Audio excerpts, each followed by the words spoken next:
বলুন তো, গ্রামের মানুষ কি দিয়ে ইফতারি দিলে খুশি হয়? গ্রামের মানুষ কি দিয়ে ইফতারি দিলে খুশি হয় আজকে এই ভিডিওর মাধ্যমে বলবো।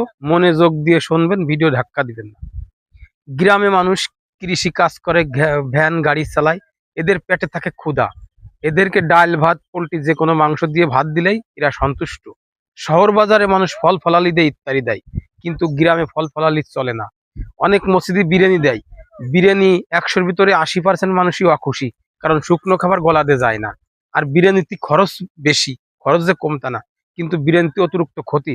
বিরিয়ানি খেয়ে দেখবেন, ওই দিনকে বাথরুমে গেলে বাথরুম হয় না, আর অন্য কিছু খেয়ে দেখবেন ওইদিনকে বাথরুমে গেলে বাথরুম হয়। এই কারণেই গ্রামের মানুষ বিরিয়ানি দেবেন না ইত্যাদিতে।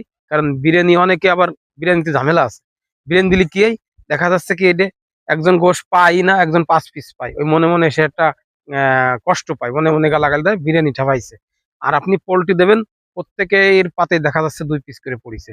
এই কারণে গ্রামের মসজিদে আপনারা ওই পোল্ট্রি দিয়ে দেন, ডাল আর পোল্ট্রি দেবেন, আর গোশ যার সমর্থ আছে গরু তো দেবেনই। বলুন দাদা। সময়